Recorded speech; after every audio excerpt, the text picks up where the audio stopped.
So hello and welcome back to the being economist YouTube channel. So जैसा आप सब लोगों को पता है कि हमारा 10+2 लेक्चर इकोनॉमिक्स के जो दो प्लेलिस्ट्स हैं, micro economics and macro economics, दोनों की जो हैं वो हमारे चैनल पे पैरेलल जो हैं मैं अपलोड कर रहा हूँ उनमें वीडियोस। किसी कारणवश जो है उनमें वीडियोस जो हैं वो अपलोड नहीं हुई थी कुछ दिनों से। सो उसे फिर से कंटिन्यू करते हुए आज हमारा जो है ये मैक्रो इकोनॉमिक्स का आई थिंक 6th लेक्चर जो है वो हम ऐड ऑन करेंगे अपनी प्लेलिस्ट में। उससे पहले मैं आपको बता दूं, जिस तरह से हम माइक्रो इकोनॉमिक्स और मैक्रो इकोनॉमिक्स दोनों की प्लेलिस्ट को कंटिन्यू जो है वो वीडियोस जो है मैं आपके साथ लेक्चर्स शेयर कर रहा था, ठीक उसी तरह से दोनों ही प्लेलिस्ट में आएंगी। और इन्हीं के साथ साथ बाकी के प्लेलिस्ट, जैसे हमारी इंटरनेशनल इकोनॉमिक्स की बात हो या इसके अलावा आपका डेवलपमेंट इकोनॉमिक्स की बात हो, इंडस्ट्रियल इकोनॉमिक्स हो, ठीक है, एग्रीकल्चर इकोनॉमिक्स हो, तो ये सारी प्लेलिस्ट जो हैं वो आपको साथ ही साथ जो है वो पैरेलल जो है प्लेलिस्ट में वो मिलेंगी। ठीक है, पैरेलल आपको चैनल पे मिलती जाएंगी। उससे पहले मैं आपको बता दूं, जैसा आप सब लोगों को पता है कि हमारे जो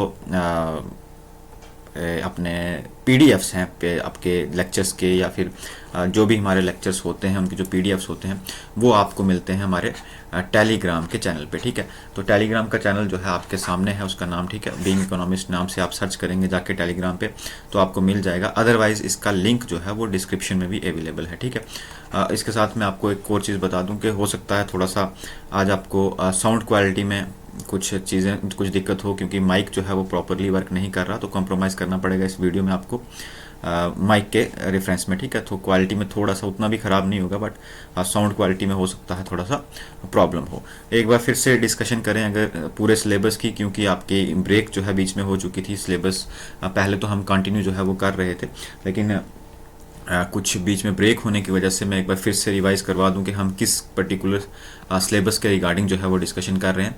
तो मैक्रो इकोनॉमिक्स के classical theory of output and employment. ठीक है, लास्ट लेक्चर में हम इस जगह पे जो थे, इस टॉपिक पे जो थे, हालांकि आपको देखिए फर्स्ट टॉपिक रहा होगा इसमें, लेकिन एक्चुअल में बात ये थी कि हमने शुरू से ही, ठीक है, बेसिक से मैंने आपको मैक्रो इकोनॉमिक्स पढ़ाना शुरू किया था, जो कि शुरू हो जाता है बच्चे क्लासिकल वर्सेस कीन्स से। ठीक है, क्लासिकल वर्सेस कीन्स से।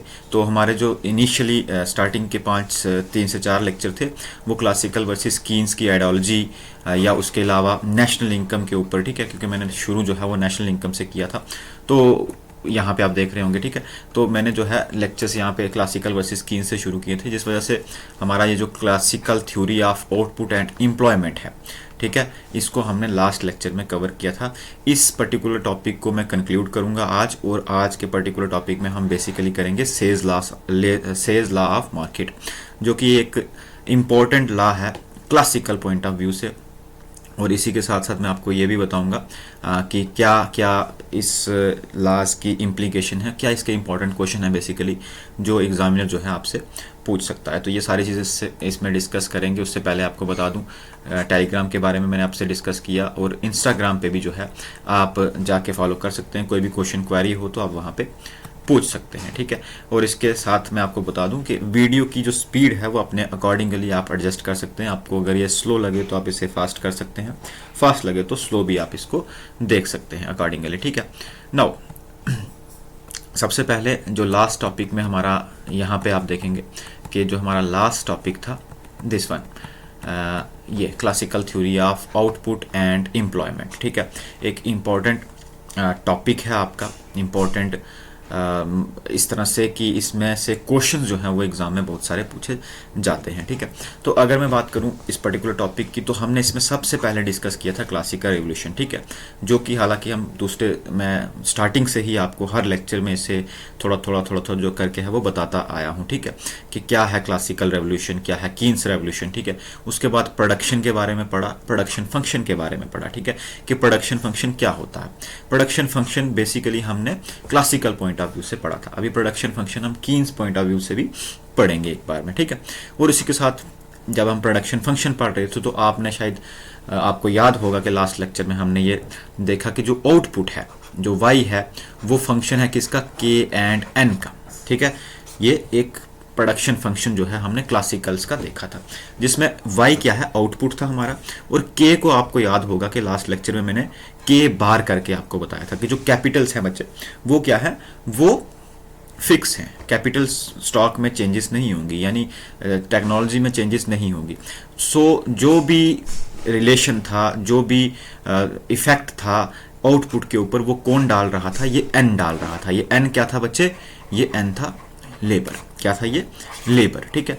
तो n जो था वो हमारा क्या काम कर रहा था, हमारा जो n है वही रिस्पॉन्सिबल था for the changes in the production basically, यार आउटपुट, जो कि हम यहाँ पे देख रहे हैं।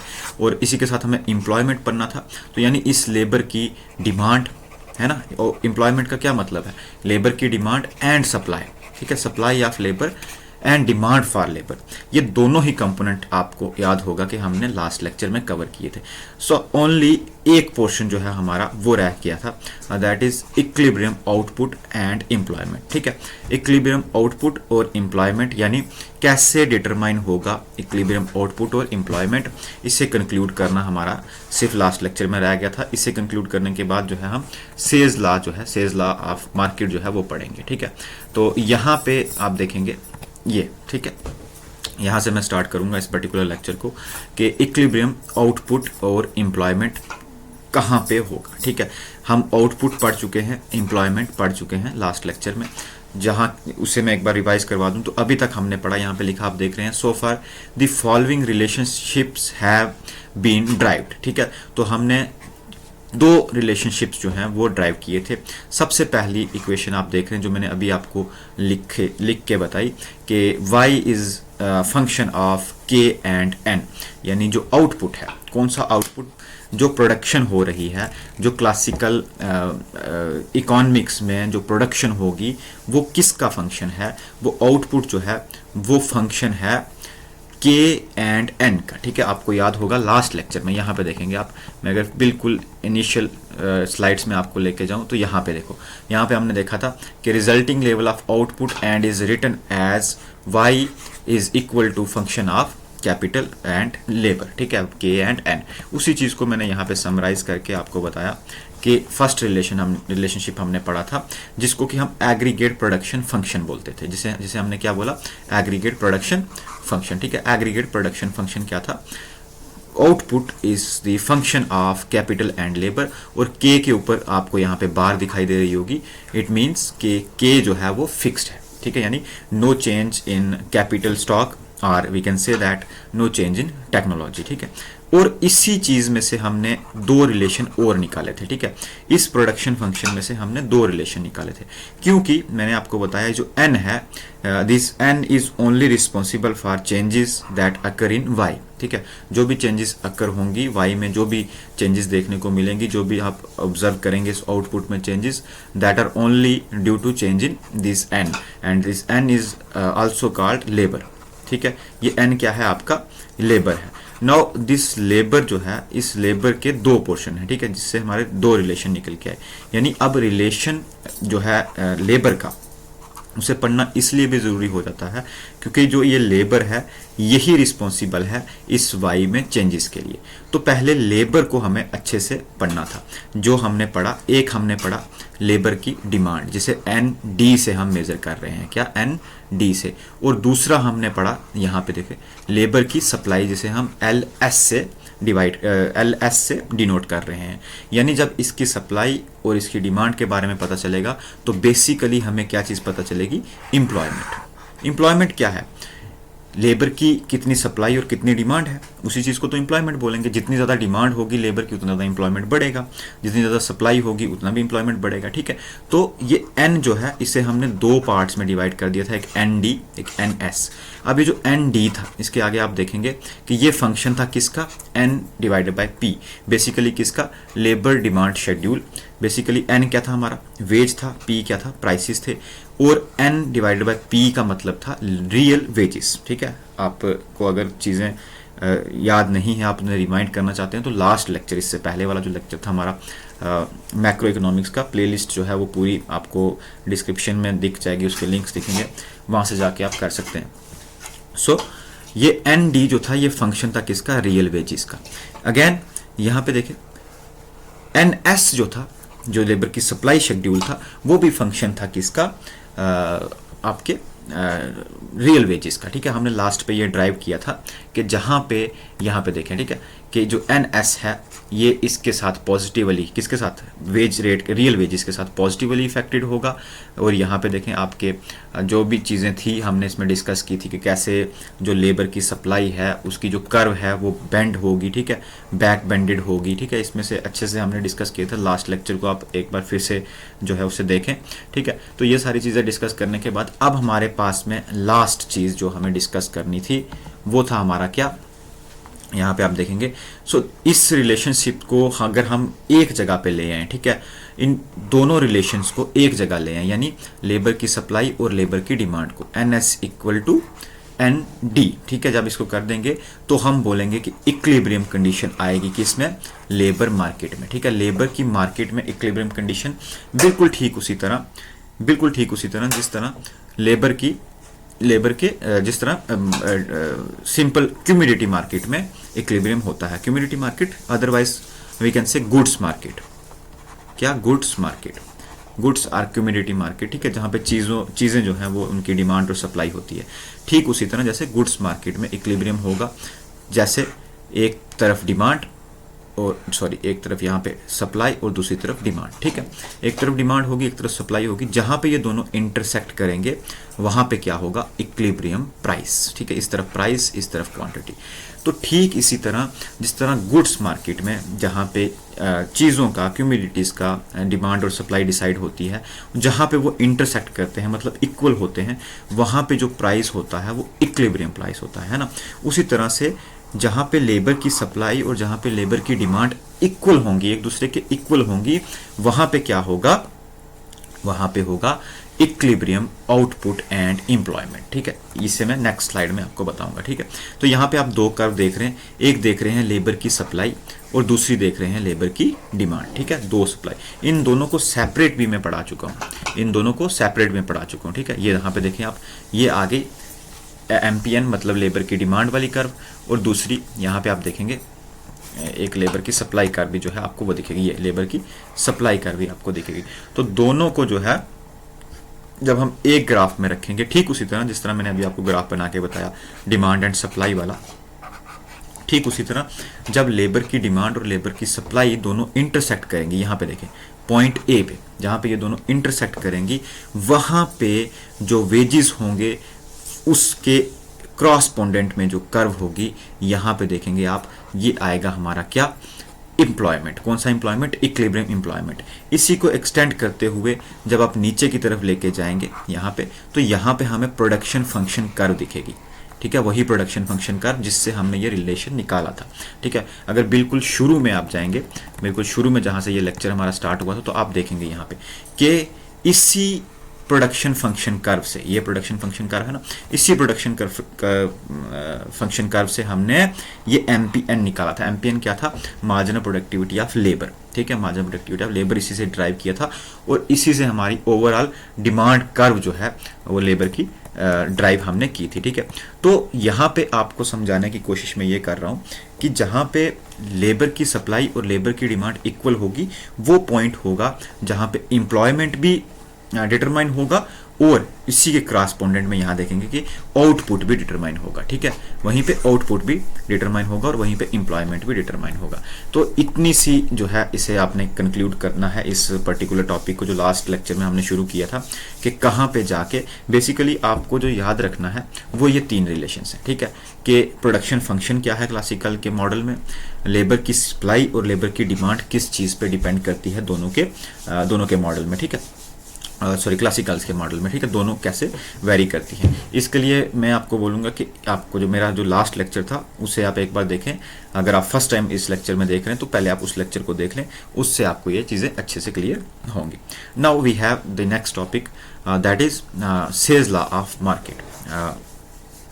अगर मैं इस टॉपिक को स्टार्ट करने से पहले आपको कुछ इनिशियल स्लाइड्स बताऊं अपनी, जहाँ पे हमने टॉपिक शुरू किए थे अपने क्लासिकल वर्सेस कीन। ठीक है, यहाँ पे देखें क्लासिकल वर्सेस कीन। ठीक, आई थिंक सेकंड और फर्स्ट लेक्चर जो है उसी में ही हमने क्लासिकल वर्सेस कीन्स जो है वो किया था, एक टॉपिक जो है वो किया था। सो इस पर्टिकुलर टॉपिक में भी आपको ये देखने को मिलेगा कि कि जो सेल्स लॉ है वो इसी पर्टिकुलर टॉपिक से आपको देखने को मिलेगा कि इसी टॉपिक के साथ में इंटरलिंक्ड है, कहीं ना कहीं जो है वो इंटरलिंक्ड है, ठीक है।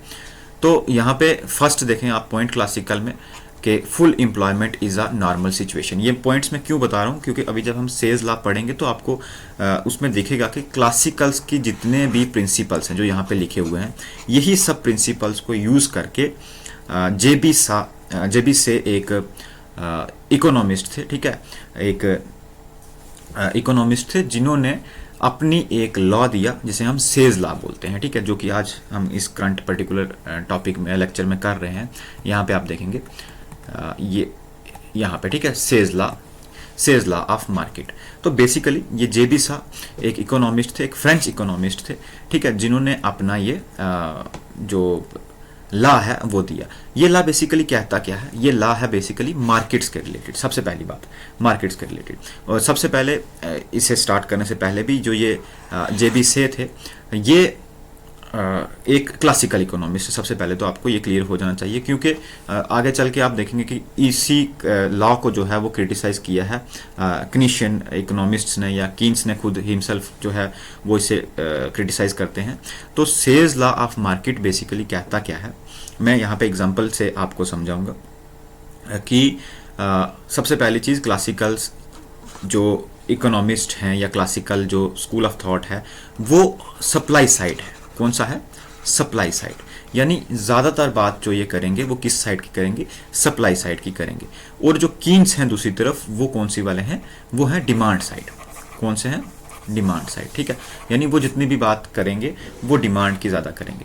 क्योंकि जेबी से भी एक क्लासिकल इकोनॉमिस्ट हैं, तो इन्होंने सप्लाई के रिगार्डिंग जो है वो अपना एक लॉ दिया, जिसमें इन्होंने बेसिकली ये बताया कि जितने भी प्रोडक्शन है, जितने भी बिजनेसेस हैं, जितने भी फैक्ट्रीज हैं, उन्हें प्रोडक्शन करते रहना चाहिए, ठीक है, उन्हें प्रोडक्शन करते रहना चाहिए इरिस्पेक्टिव ऑफ कि वो डिमांड के बारे में सोचें, ठीक है। डिमांड के बारे में ना सोच करके उन्हें सिर्फ सप्लाई जो है उसके ऊपर फोकस करना चाहिए। और उन्होंने एक फेमस कोट जो है इसके रिगार्डिंग दिया कि supply creates its own demand, ठीक है, supply creates its own demand. Next slides में आप देखेंगे भी, यहाँ पे ये देखें क्या लिखा है, supply creates its own demand. यानी कि हमें सिर्फ सप्लाई या हमें सिर्फ प्रोडक्शन चीज़ें बनाने के ऊपर जो है वो ज़्यादा फोकस करना है। डिमांड जो है चीज़ों की वो अपने आप जो है क्रिएट करेगा। कौन? सप्लाई जो है वो खुद से क्रिएट करेगी, ठीक है। यहाँ पे आपको सबसे पहले मैं एग्जांपल से अगर समझाऊँ, यहाँ पे एक टेबल जो है या एक फ्लो चार्ट जो है वो भी दिया गया है। तो बेसिकली क्योंकि ये क्लासिकल इकोनॉमिस्ट हैं, तो इन्होंने इस पूरे फ्लो चार्ट में जो है वो गवर्नमेंट की इंटरवेंशन को नहीं बताया है, ठीक है, गवर्नमेंट के इंटरवेंशन को नहीं बताया है। क्यों? क्योंकि क्लासिकल इकोनॉमिस्ट है, और क्लासिकल इकोनॉमिस्ट क्या बोलते हैं कि मिनिमम गवर्नमेंट इंटरवेंशन होनी चाहिए। क्योंकि हम पहले ही पढ़ के आए हैं, ठीक है, कि गवर्नमेंट की इंटरवेंशन कैसी होनी चाहिए? मिनिमम होनी चाहिए। तो तभी आप यहाँ पे देख रहे हैं कि एक तरफ जो है आपको दिख रहा है फर्म्स और दूसरी तरफ दिख रहे हैं हाउस होल्ड। यहाँ पे कहीं पे भी आपको 3 सेक्टर मॉडल जो है वो नहीं दिखाई दे रहा, यानी गवर्नमेंट की इंटरवेंशन नहीं दिखाई दे रही। और फर्म जो है वो प्रोवाइड करवाते हैं इनकम्स किसको? हाउस होल्ड को। और हाउस होल्ड क्या करते हैं? कंजम्पशंस करते हैं किससे? फर्म्स के। बेसिकली देखें, इस मॉडल को समझें कि जो भी चीज़ें यहाँ पे बन रही हैं, जो भी प्रोडक्शन फर्म में हो रही है, वो अल्टीमेटली कौन खरीद रहा है? हाउस होल्ड खरीद रहे हैं। कैसे? थ्रू अ कंजम्पशन, कंज्यूम करेंगे चीज़ों को, और इसी के बदले जो है इसी कंजम्पशन के बदले यहाँ पे देखें कि ये जो चीज़ें कंज्यूम करेंगे, इसके बदले में इन्हें क्या मिलेगी? इनकम मिलेगी, ठीक है। और यहाँ पे देखें, ये इनकम जो इन्हें मिल रही है, इसके बदले में ये फर्म्स को क्या प्रोवाइड करवाएंगे? अपने फैक्टर्स ऑफ प्रोडक्शन, ठीक है, फैक्टर्स ऑफ प्रोडक्शन। अब अगर मैं इसको सेल्स लॉ को एक बार आपको बताऊं, तो यहाँ पे क्या लिखा है, यहाँ पे देखेंगे सेल्स लॉ से, ठीक है। In an exchange economy whatever is produced represents the demand for another product because whatever is produced is meant to be sold। तो जेबी सा का क्या बोलना है? उनका बोलना है, सेल्स लॉ का क्या बोलना है कि उनके अकॉर्डिंग जो भी चीज़ इकोनॉमी में प्रोड्यूस हो रही है वो एक ना एक दिन सोल्ड आउट होगी, एक ना एक दिन बिकेगी, ठीक है। तो इसलिए उन्होंने बोला कि जो भी चीज़ प्रोड्यूस हो रही है उसकी कोई ना कोई डिमांड होगी फॉर अनदर प्रोडक्ट। यानी आप अगर कोई चीज़ बना रहे हैं तो वो श्योरली जो है एक्सचेंज होगी किसी दूसरी चीज़ के लिए, ठीक है। उसमें कोई भी ऐसा नहीं होगा कि वो चीज़ जो है आपने प्रोड्यूस की और वो बिकी नहीं या सोल्ड आउट नहीं हुई, ठीक है। Whenever additional production take place in the economy, जब भी एडिशनल प्रोडक्शन टेक प्लेस होगी इकॉनमी में, necessarily purchasing power is also generated. अब इनका क्या बोलना है, जब आपने कोई चीज़ जो है वो बनाई, ठीक है, कोई किसी चीज़ की प्रोडक्शन जो है वो की, यहाँ पे अगर आप किसी चीज़ की प्रोडक्शन कर रहे हैं, ठीक है, कोई प्रोडक्शन हो रही है, तो इसकी प्रोडक्शन के लिए आपने फैक्टर्स ऑफ प्रोडक्शन लगाए होंगे, है ना। फैक्टर्स ऑफ प्रोडक्शन जो है वो यूज़ किए होंगे, उनको आप क्या देंगे, उनको देंगे फैक्टर्स इनकम, है ना, फैक्टर्स इनकम। तो इस पर्टिकुलर लाइन का यही मतलब है कि जब भी कोई प्रोडक्शन होगी, प्रोडक्शन टेक प्लेस होगी इकॉनमी में, necessarily purchasing power is also generated. क्यों? क्योंकि जो ये प्रोडक्शन की, ये किसी न किसी फैक्टर ऑफ प्रोडक्शन ने की और उससे आपने वो प्रोडक्शन करने के बदले में इनकम दी, तो इससे क्या हुआ, उसकी परचेजिंग पावर इंक्रीज हुई। यही मतलब है यहाँ पे कि जब भी कोई प्रोडक्शन होगी, इससे कोई ना कोई परचेजिंग पावर, किसी ना किसी की परचेजिंग पावर जो है वो जनरेट होगी एट सेम टाइम, ठीक है, जब वो चीज़ प्रोडक्शन होगी, at same time to observe the additional supply. और जो इनकम्स इस पर्टिकुलर पर्सन की, इस फैक्टर की आपने बढ़ाई, ये इनकम्स कहीं ना कहीं जाके स्पेंड करेगा, ठीक है, कहीं ना कहीं किसी इंडस्ट्री में जाके स्पेंड करेगा जहाँ पे ऑलरेडी प्रोडक्शन हुई होगी।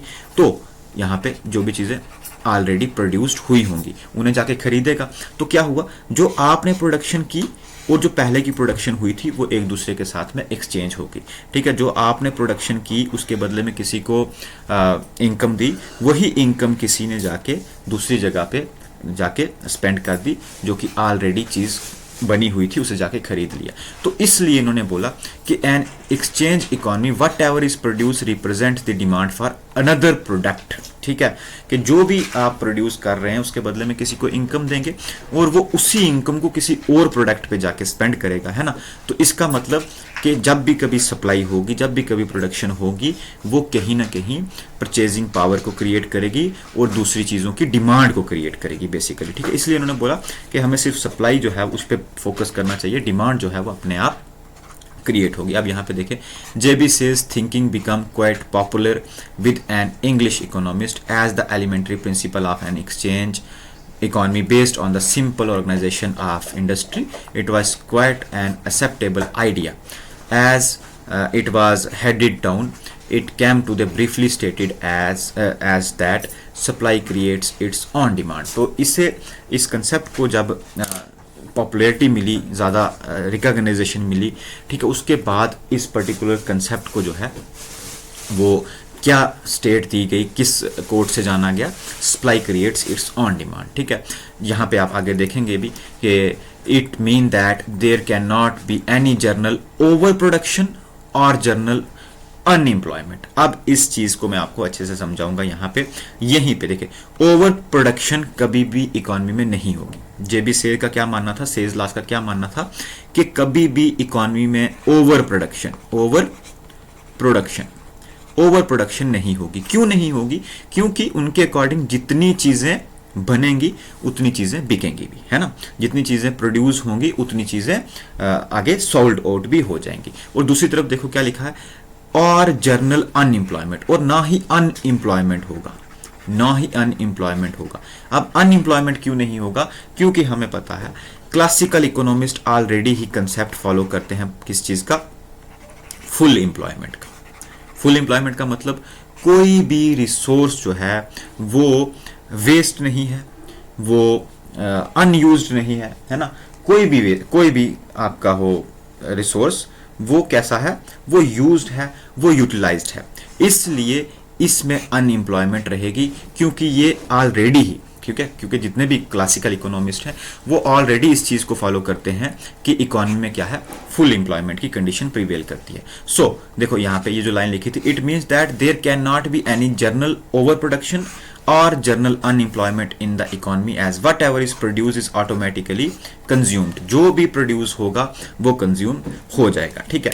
अब मैं आपको एक छोटी सी स्टोरी समझा के, छोटी सी स्टोरी बता के इस पर्टिकुलर टॉपिक को कंक्लूड करूँगा, करने की कोशिश करूँगा कि आपको पता है कि 1700 से ही लेके, ठीक है, मैं ऐसे अप्रॉक्स आपको बता देता हूँ 1700 से ही लेके, हालांकि 1776 में जाके हमारी एक जो फादर ऑफ इकोनॉमिक्स हैं एडम स्मिथ, उनकी बुक आती है, ठीक है, जिसे हम वेल्थ ऑफ इकोनॉमिक्स बोलते हैं, ठीक है, wealth of the nation basically बोलते हैं।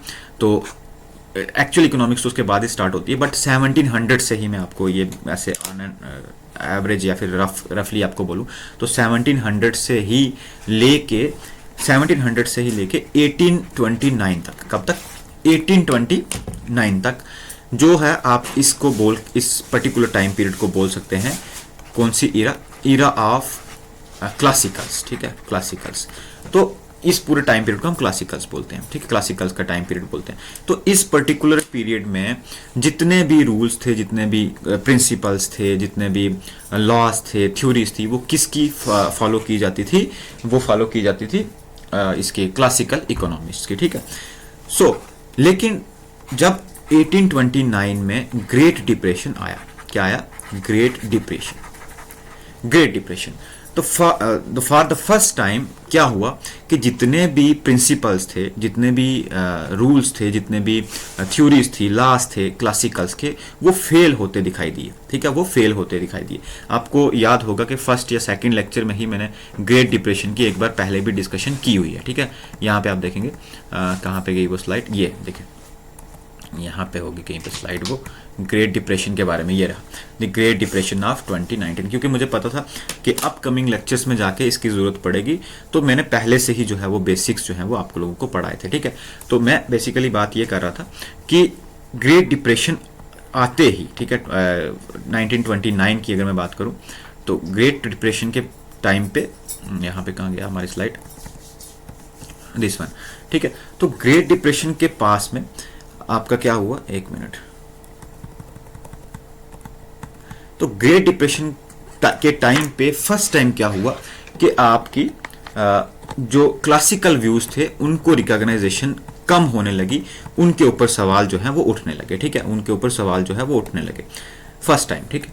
तो उसके बाद क्या हुआ, यहाँ पे ये, ठीक है, 1929 में, ठीक है, यहाँ पे 1929, तो फर्स्ट टाइम क्या हुआ कि क्लासिकल इकोनॉमिस्ट जो हैं वो फेल होते दिखाई दिए, उनके प्रिंसिपल्स जो हैं वो फेल होते दिखाई दिए। उसके बाद क्या हुआ कि एक इकोनॉमिस्ट जिनका नाम जेएम कीन्स था, ठीक है, जेएम कीन्स था, जॉन मेनार्ड कीन्स, उन्होंने फर्स्ट टाइम आके इंटरवीन करके जो क्लासिकल्स के लॉज थे, जो क्लासिकल के प्रिंसिपल्स थे, उन्हें क्रिटिसाइज करना शुरू किया, ठीक है, उन्हें क्रिटिसाइज करना शुरू किया, मतलब उनके अपोजिट अपनी थ्योरीज देना शुरू किया। उसी टाइम पे उन्होंने जेबी से का सेज लॉ भी क्रिटिसाइज किया, सेज लॉ, और सेज लॉ अपने आप क्रिटिसाइज होता हुआ दिखाई दिया इस ग्रेट डिप्रेशन के टाइम पे। कैसे कि इनके according supply creates its own demand, यानी कि सप्लाई हमें करनी है, हमें सिर्फ प्रोडक्शन करनी है इरिस्पेक्टिव ऑफ इट्स डिमांड। लेकिन 1929 में फर्स्ट टाइम ऐसा हुआ कि डिमांड डेफिशिएंसीज हो गई, क्या हो गई, डिमांड डेफिशिएंसीज हो गई, मतलब चीज़ें जो बन रही थी, चीज़ें जो प्रोड्यूस हो रही थी, उनकी डिमांड नहीं रही मार्केट में, ठीक है। वो चीज़ें फैक्ट्री में पड़ी दिखाई दे रही थी, बड़े बड़े स्टॉक्स, बड़े बड़े आप बोल सकते हैं कि बल्क्स में जो है वो आपकी डंपिंग होती दिखाई दी किनकी चीज़ों की, ठीक है, यानी चीज़ें बन रही थी लेकिन उनकी डिमांड नहीं थी। तो इस तरह से फर्स्ट टाइम ग्रेट डिप्रेशन के टाइम पे जो है जेबी सेज का जो लॉ है, सेज लॉ भी क्रिटिसाइज हुआ, और भी बहुत सारी चीज़ें जो हैं क्लासिकल की वो क्रिटिसाइज हुई। तो अभी फिलहाल हम उसमें नहीं जाएंगे, जैसे ही हम क्लासिकल से कीन्स की तरफ शिफ्ट होंगे तो मैं इन सारी चीज़ों के जो भी क्रिटिसिज्म है वो मैं आपको बताऊंगा वन बाय वन, ठीक है, चाहे वो एम्प्लॉयमेंट का हो, चाहे आउटपुट का हो, या किसी भी चीज़ का हो। तो यहाँ पे आप देखेंगे कि कैसे जो आपका सेज लॉ है वो कंटिन्यू डेवलप होता दिखाई दिया। हर इकोनॉमिस्ट ने उसे एडमायर किया, चाहे वो डेविड रिकार्डो हो, अल्फ्रेड मार्शल हो, ठीक है, इस तरह से जितने भी न्यू क्लासिकल्स थे, मार्शल था, पिग्यू था, उन्होंने भी इसके और अच्छे से जो है वो एक्सप्लेन करके बताया, ठीक है, सेज लॉ को। इस पूरे फ्लो चार्ट को जो है हम डिस्कस कर चुके हैं। बेसिकली इसको मैं अगर फिर से आपको बताऊं तो जितनी भी चीज़ें प्रोड्यूस होंगी फर्म में, वो अल्टीमेटली इनकम्स जो होगी वो हाउस होल्ड के पास जाएगी, और इनकम जो हाउस होल्ड के पास गई वो इनकम स्पेंड कहाँ पे होंगी, फिर से फर्म्स में स्पेंड होंगी। क्यों? क्योंकि जितनी भी इनकम्स हाउस होल्ड को मिलेंगी, ठीक है, जितनी भी इनकम्स यहाँ से हाउस होल्ड को मिली वो हाउस होल्ड अपने पास नहीं रखेगा। क्यों? कि एक चीज़ मैं और आपको बता दूं कि क्लासिकल इकोनॉमिस्ट का ये भी मानना था कि जितनी भी इनकम होगी वाई, वो मैक्सिमम जो है वो कंज्यूम करेगा कंज्यूमर, और सेव जो है वो कम करेगा या नहीं करेगा, ठीक है। मिनिमम सेविंग जो है वो आपको देखने को मिलेगी। या उनका ये मानना था कि जो भी सेव होगा वो अल्टीमेटली इन्वेस्टमेंट के तौर पे वापस इस सिस्टम में आ जाएगा, कौन से, इस सर्कुलर फ्लो में आ जाएगा। तो जितनी भी इनकम्स हाउस होल्ड के पास गई वो कहीं ना कहीं घूम के फिर से फर्म के पास में चली जाएंगी। क्यों? क्योंकि ये हाउस होल्ड चीज़ें जो कंज्यूम करेंगे, जो चीज़ें प्रोडक्शन हुई जिनकी, वही चीज़ें कंज्यूम करेंगे, और वो उन्हें कहाँ से मिलेंगी, फर्म से मिलेंगी। तो ये इनकम्स फिर से ट्रांसफ़र होके फर्म्स के पास जाएंगी, और जितनी भी चीज़ें बनी, पहली बात यहाँ पे ध्यान से समझे, सेल्स लॉ को मैं इससे फिर से एक बार यहाँ से बता दूँ, जितनी भी चीज़ें यहाँ पे प्रोड्यूस हुई वो बेसिकली किसने प्रोड्यूस की, इन हाउस होल्ड ने की, इन फैक्टर्स ऑफ प्रोडक्शन ने की, जिसके बदले उन्हें इनकम मिली। अब उन्हें इनकम भी मिल गई और चीज़ें प्रोड्यूस भी हो गई। अब चीज़ें जो प्रोड्यूस हुई हैं उन्हें कोई बाहर से आके नहीं खरीदेगा। पहली चीज़ सेल्स लॉ की सबसे बड़ी इम्प्लीकेशन जो मैं आपको बता रहा हूँ, ठीक है, ये जो चीज़ें प्रोड्यूस हुई है इन्हें कोई बाहर से आके नहीं खरीदेगा। यही हाउस होल्ड हैं जिन्हें आपने इनकम दी चीज़ें प्रोड्यूस करने के लिए, ये अपनी इनकम्स को फिर से इन्हीं गुड्स के ऊपर स्पेंड करने वाले हैं जो कि ऑलरेडी प्रोड्यूस हुई हैं। वो उन्हें खरीदेंगे जाके, तो अल्टीमेटली जो आपने सप्लाई की उसकी कहीं ना कहीं आपने सप्लाई करते टाइम ही डिमांड खुद से क्रिएट कर दी, ठीक है। क्यों? जो आपने सप्लाई की, जो चीजें प्रोड्यूस हुई, उसके बदले में आपने इनकम दी, किसी ने तो बनाई होगी ना चीजें।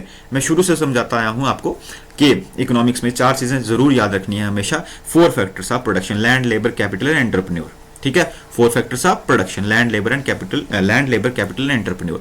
अब चीजें जो प्रोड्यूस होती हैं इसमें ये चारों ही फैक्टर्स यूज होते हैं, लैंड भी यूज होती है, लेबर भी यूज होती है, कैपिटल भी यूज होती है, एंटरप्रेन्योर भी यूज होती है।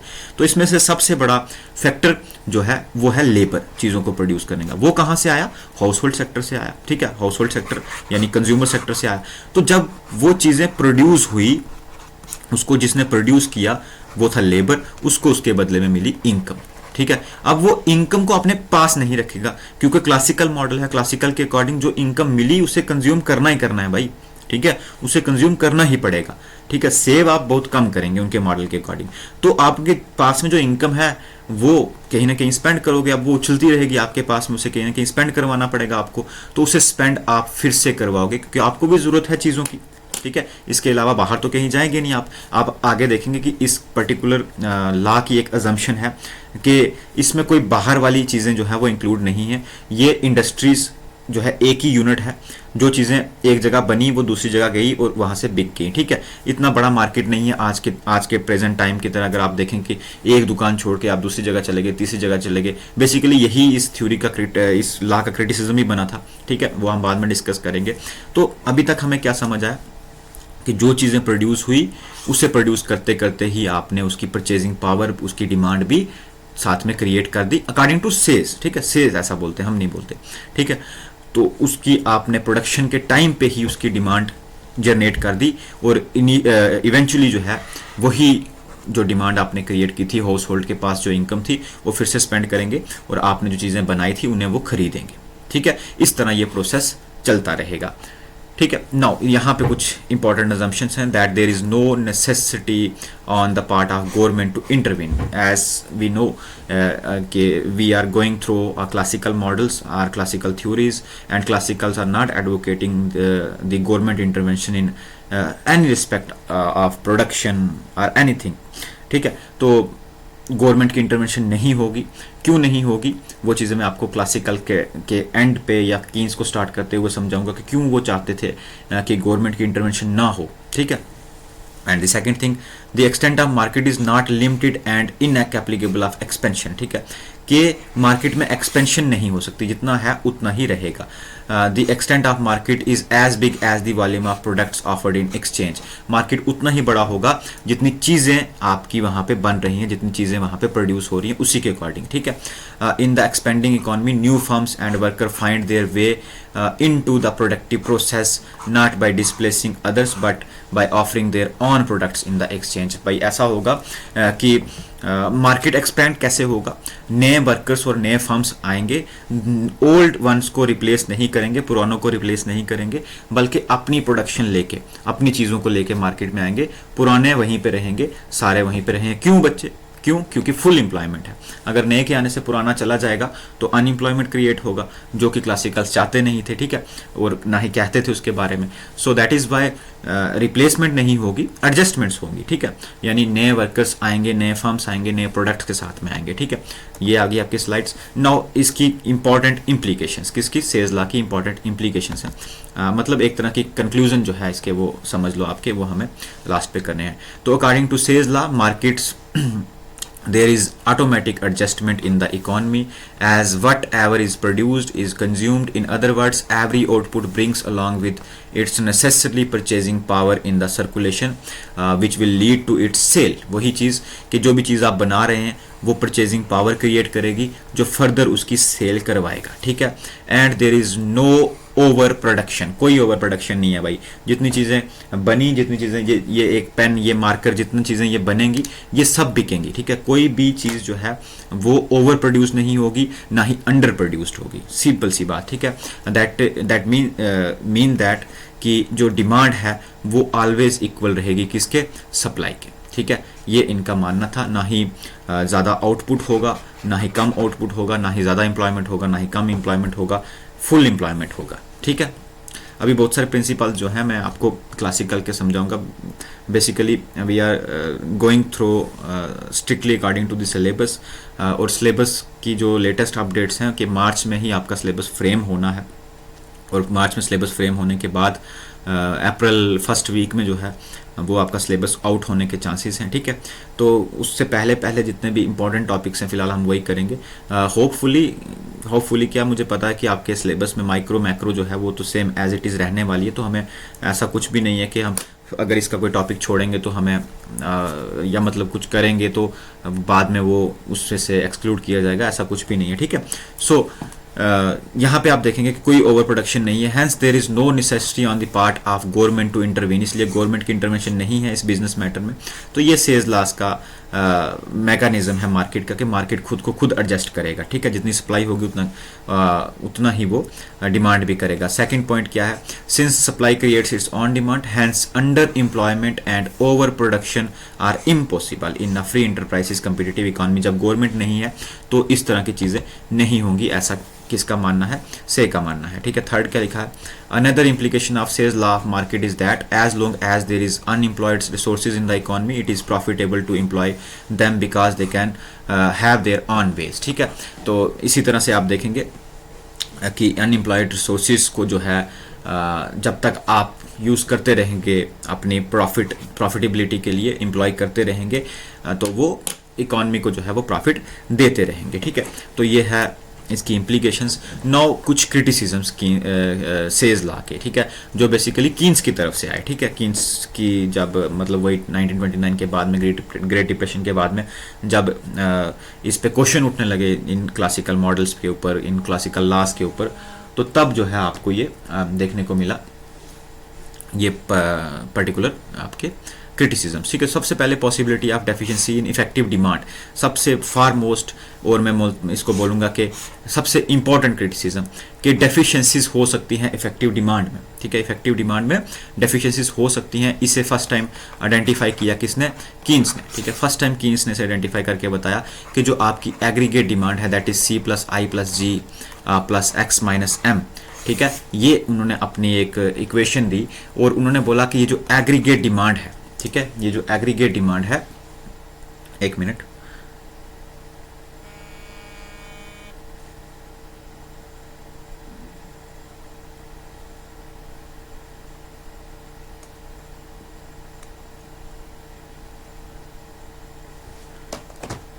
मतलब कि ये जो एग्रीगेट डिमांड है इसमें डेफिशिएंसीज आ सकती हैं, बट जो क्लासिकल्स थे वो ऑलवेज बात करते थे एग्रीगेट सप्लाई की, ठीक है। तो वो सप्लाई की बात करते हैं और कीन्स ने फर्स्ट टाइम बोला कि इस एग्रीगेट डिमांड में भी डेफिशिएंसीज हो सकती हैं, और एग्रीगेट डिमांड के भी जो कीन्स ने बताया, एग्रीगेट डिमांड के भी आई में, ठीक है, यानी इन्वेस्टमेंट वाले पोर्शन में जो है वो डेफिशिएंसीज हो सकती हैं, जहां पे कि अब गवर्नमेंट को इंटरवेंशन करनी चाहिए। ये चीज़ें मैं डिस्कस करूंगा, ठीक है, जब मैं कीन्स वाले पोर्शन पे आऊंगा कि कीन्स ने क्या बोला कि एग्रीगेट डिमांड में जब डेफिशिएंसीज होंगी, जब आप चीज़ें बना रहे हो बट वो बिक नहीं रही, ठीक है, उन्हें कोई खरीदना नहीं चाहता, क्यों? क्योंकि लोगों की इनकम्स नहीं है, लोगों के पास इनकम बहुत कम हो चुकी हैं, लोगों के अंदर जो है अनसर्टिनिटी है, इन्वेस्टमेंट नहीं हो रहा है, कोई भी प्रोड्यूसर, कोई भी इन्वेस्टर जो है वो इन्वेस्ट नहीं करना चाह रहा है। फिर वो बोलते हैं कि गवर्नमेंट को आके इन्वेस्टमेंट्स करने चाहिए, ऑटोनोमस इन्वेस्टमेंट्स करने चाहिए, जिसे उन्होंने फिस्कल स्टिमुलस कहा। जब गवर्नमेंट ऐसा करेगी तो उन्हें देख के प्राइवेट इन्वेस्टर्स भी इन्वेस्टमेंट करेंगे, जिससे कि धीरे धीरे इन्वेस्टमेंट्स बढ़ेंगे, लोगों की इनकम्स बढ़ेंगी, और फिर से डिमांड्स जो हैं वो बढ़ना स्टार्ट होगी, जिसे उन्होंने इफेक्टिव डिमांड बोला, ठीक है। तो ये क्रिटिसिज्म की बात है। हालांकि जब मैं कीन्स वाले पोर्शन पे आऊँगा, कीन्स की पूरी आइडियोलॉजी पे आऊँगा, तो उस पर ये सारी चीज़ें हम डिस्कस करेंगे, ठीक है। उसके बाद प्रोलॉन्ग्ड डिप्रेशंस रियलिटी, उन्होंने इसे इग्नोर किया, किसे? ग्रेट डिप्रेशन को। फाइलेंसी ऑफ एग्रीगेशन, ठीक है, एग्रीगेशन की फाइलेंसी क्या है कि जो भी क्लासिकल इकोनॉमिस्ट थे वो इंडिविजुअल की बात करते थे। किसकी बात करते थे? इंडिविजुअल की, या आप बोल सकते हैं माइक्रो की बात करते थे। कहीं ना कहीं उन्होंने मैक्रो कंसेप्ट को, ठीक है, मैक्रो कंसेप्ट को या एग्रीगेशन कंसेप्ट को, जिसे हम एग्रीगेट भी बोलते हैं, उसे इग्नोर किया है, ठीक है, उसे इग्नोर किया है, जिसकी वजह से ये प्रॉब्लम या ये क्रिटिसिज्म देखने को उन्हें मिला, ठीक है। इसी तरह से और भी वेज कट थ्योरीज की आप बात करें, रॉन्ग अजम्पशंस जो ली गई हैं इसमें, या शॉर्ट रन की बात जो है उन्होंने नहीं की इकोनॉमी से, तो इस तरह के डेरो जो है क्रिटिसिज्म आपको सेज ला के मिलेंगे। समझने वाली बात, सब बातों में से एक ही बात है कि सेज ला क्या है, क्या कहता है, किसने दिया, किस ला पे, किस प्रिंसिपल्स पे, किन प्रिंसिपल्स पे, किस पे नहीं, किन प्रिंसिपल्स पे बेस्ड है। क्लासिकल्स के सभी प्रिंसिपल्स को यूज़ किया है जेबी से ने, जिससे उन्होंने सेज ला बताया। सेज ला बोलता क्या है? सिर्फ एक लाइन याद रखनी है, supply creates its own demand. सारी चीज़ें इसमें कवर होंगी, ठीक है। कैसे सप्लाई अपनी डिमांड को खुद क्रिएट कर रहा है वो प्रोसीजर भी मैंने आपको बताया, ठीक है। इस पर्टिकुलर डायग्राम से मैं भी आपको अच्छे से समझ आया होगा कि कैसे सप्लाई अपनी डिमांड को खुद क्रिएट कर रही है, परचेजिंग पावर्स को जनरेट करके। और कीन्स ने जब इसको क्रिटिसाइज किया तो उन्होंने सबसे पहली बात यही बोली कि ज़रूरी नहीं है जो पर्सन यहाँ पे काम कर रहा था, जिसने ये चीज़ प्रोड्यूस की, ध्यान से सुनना, जिसने ये चीज़ प्रोड्यूस की, वो जिसको आपने इनकम दी, वो आके फिर से आपसे ही आपका सामान खरीदे, है ना, आपसे ही आके आपका सामान खरीदे, ठीक है। हो सकता है यहां से गया हुआ पर्सन जिसने आपसे इनकम ली वो कहीं और जाके स्पेंडिंग करे, आपकी ही चीज को ना खरीदे, ठीक है। ये भी एक क्रिटिसिज्म जो है कीन्स ने बताया कि उन्होंने बोला कि डाइवर्सिफिकेशन या इसे क्या बोलते हैं, इसे उन्होंने कुछ एक टर्म बोला कि जो अलग अलग इंडस्ट्रीज हैं, अलग अलग प्रोडक्ट्स हैं, वो होने की वजह से भी आपने इंडिविजुअल की बात की बट एग्रीगेशन की बात नहीं की, है ना। तो ये सारी चीज़ें इसमें क्रिटिसिज्म बना। बेसिकली ये है पूरा आपका सेज लॉ ऑफ मार्केट। इसे हम एक फेमस कोट से जानते हैं कि supply creates its own demand, ठीक है। होपफुली ये लेक्चर जो है आपके लिए यूज़फुल रहा होगा, आपका एक इम्पॉर्टेंट टॉपिक है। अब एक चीज़ मेरी ध्यान से सुने कि आपका जो पुराने पेपर्स हैं, लेक्चरर के हों, असिस्टेंट प्रोफेसर के हों या किसी और स्टेट के लेक्चर के हों, वो मैं कंटिन्यू जो है वो इस पे आपके करवाने वाला हूँ सॉल्व। दूसरी चीज़ हर टॉपिक का, जैसे सेज लॉ, इससे पहले क्लासिकल थ्योरी या क्लासिकल की theory of output and employment पढ़ी, इनके क्या PYQs हैं, ठीक है, क्या प्रीवियस ईयर क्वेश्चंस हैं, वो भी मैं आपके साथ डिस्कस करूंगा। एक ना इसमें मैंने ऑलरेडी डिस्कशन की भी थी, ठीक है, आप लोगों के साथ जब मैंने इसमें लेक्चर पढ़ाया था, तो यहाँ पे आप देखेंगे कि मैंने आपके साथ में डिस्कस किया भी था। ये असिस्टेंट प्रोफेसर के पेपर की कटिंग है, जो यहाँ पे क्लासिकल वर्सेस कीन्स में से क्वेश्चन आए हुए हैं वो सारे, ठीक है। जो भी क्लासिकल और कीन्स के क्वेश्चन आए हुए थे, ये देखिए क्लासिकल और कीन्स के क्वेश्चन आए थे, वो मैंने डिस्कस की थी। ये अभी का 2023 का असिस्टेंट प्रोफेसर का एग्जाम है इकोनॉमिक्स का, ठीक है। तो इस तरह के सारे क्वेश्चंस जो है मैं आपसे डिस्कस करूंगा। ये सारे टॉपिक्स मैं आप पढ़ा चुका हूँ। और सबसे इम्पॉर्टेंट चीज़ कि ये पूरा PDF अगर आपको मेरा चाहिए तो कहाँ पे मिलेगा? मेरे क्लास अपने टेलीग्राम चैनल बीइंग इकोनॉमिस्ट के नाम से, लिंक डिस्क्रिप्शन में है। पूरी प्लेलिस्ट माइक्रो की मैक्रो की प्लेलिस्ट डिस्क्रिप्शन में है। और अभी से बहुत सारे स्टूडेंट कमेंट कर रहे थे कि सर ये आप बोल रहे हैं कि टेलीग्राम पे मिलेगी पीडीएफ, पर वहाँ पे कोई पीडीएफ अवेलेबल नहीं है। तो मेरे भाई मुझे पता है वहाँ पे कोई पीडीएफ अभी अवेलेबल नहीं है। पीडीएफ मैं वहाँ पे तब अपलोड करता हूँ जब वो पूरा लेक्चर ख़त्म हो जाएगा। ये पूरी पीडीएफ मैं कंपाइल करूँगा और उसके बाद वहाँ पे अपलोड करूँगा, ठीक है। जब हमारा पूरा लेक्चर कंप्लीट हो जाएगी, सीरीज़ बेसिकली प्लेलिस्ट पूरी ख़त्म हो जाएगी, उसके बाद ये मैं प्लेलिस्ट पे जहाँ पे जाके उस पर अपलोड कर दूँगा, ठीक है। तो अभी वहाँ पे नहीं है, आई नो कि वहाँ पे नहीं है। आप लोग सारे कमेंट करते हैं कि सर आप बोलते हैं वहाँ पे प्लेलिस्ट पे वहाँ पे जाके इसके पीडीएफ होगी, बट पीडीएफ नहीं है। पीडीएफ अभी अवेलेबल नहीं है। पुरानी पीडीएफ हो सकती हैं, पर ये जहाँ से मैं पढ़ा रहा हूँ अभी ये पीडीएफ नहीं है, क्योंकि इस पीडीएफ में डेली बेसिस पे मैं चेंजेस करता हूँ, इस पे ऐड करता हूँ चीज़ें, ठीक है, जहाँ से मैं रोज़ पढ़ाता हूँ। तो अभी ये पीडीएफ वहाँ पे अपलोड नहीं है। सो आप क्या करें, मेक श्योर कि टेलीग्राम चैनल, ठीक है, जितनी भी हमारी लेटेस्ट अपडेट्स हैं या मेरे अपकमिंग लेक्चर्स के बारे में जितनी भी चीज़ें होती हैं वहीं पे जो है वो प्रोवाइड करवाता हूँ इन्फॉर्मेशन। लिंक्स जो है डिस्क्रिप्शन में है, सभी जगह जाके फॉलो कर लें। और आपको सिर्फ एक ही काम करना है, वीडियोस को सबके साथ में शेयर करना है, लाइक करना है, चैनल सब्सक्राइब करना है अपकमिंग वीडियोस के लिए। So thank you so much. Hopefully video जो है आपके लिए यूज़फुल रही होगी।